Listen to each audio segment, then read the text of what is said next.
small late lunch. Ito bagong saing na kanin. And then with dessert na mango. And fresh from the garden cherry tomatoes at nilagang itlog sinapa ko sa kanin. At saka itong kamatis. So no need to use na knife. Ganyan lang yan. Ganyan. Tapos i-mix sa asin. Ayan. Kung sa Ilocano, pitakan. Kaya kain tayo ng lunch. 4 p.m. na. Ayan, kain tayo. Magkamay. Ayan, walang lamisa.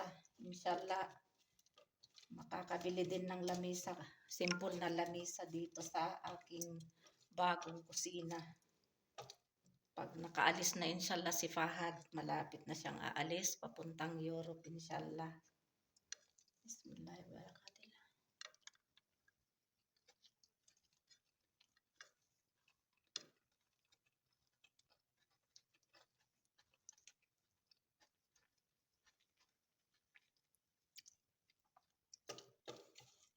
Matamis-tamis na maasim-asim ang organic cherry tomatoes.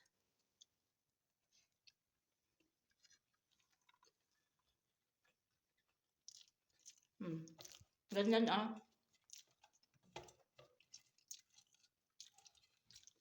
Hindi na kailangan yung kutsilyo. Ayan, tapos ihalo sa kanin. Yan, ganyan oh. Kaya dapat lang talaga magkamay nito.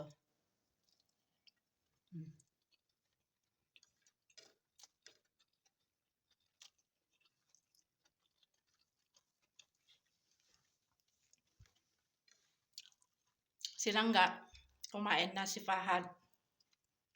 Chicken curry yung kinain nila with chapati. Kasi palagi pag chapati na hindi ako sanay sa chapati. Sa tagal ko na dito, hindi pa rin ako sanay. Hinahanap ko pa rin yung white rice.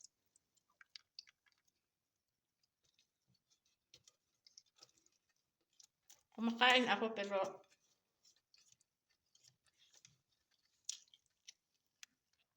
sa almusal parata o kaya chapati lang with tea.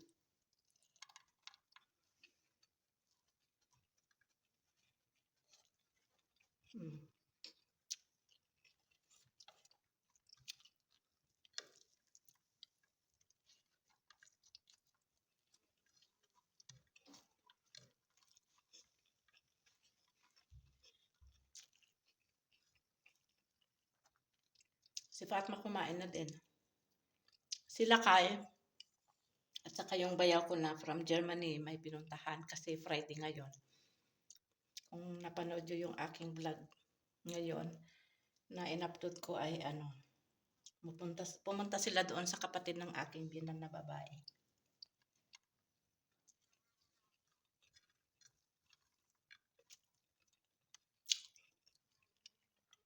Pati yung dalawang bata, yung hipag ko nandun sa baba. Sa bahay ng binan ko at yung bayaw ko.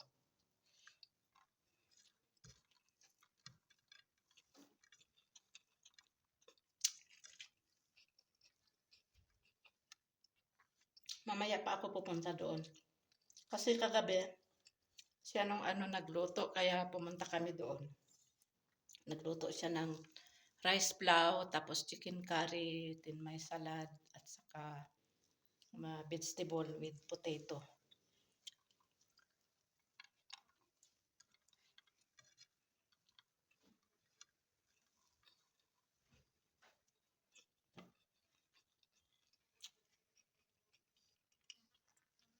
Mas gusto ko pa ito sa chicken, kaya karne.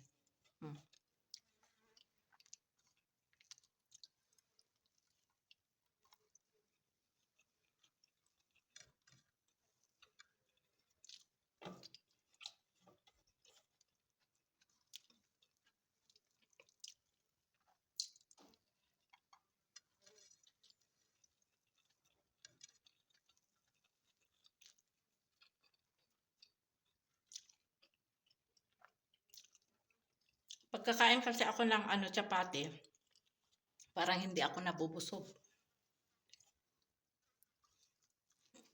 Kaya kung isa o dalawang araw na hindi ako kakain ng kanin, nanghihina ako.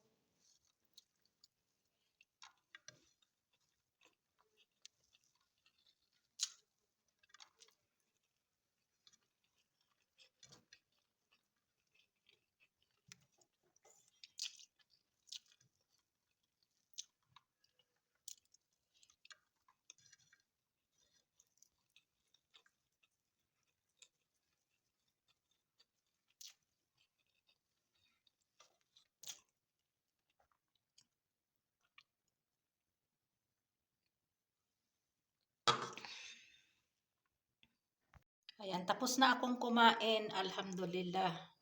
Alhamdulillah ilazi atama wasaka na waja'al na minal muslimin. Itong dalawa ay ano, itira ko kay Fatma kasi gusto niya ano, iulam sa kanin.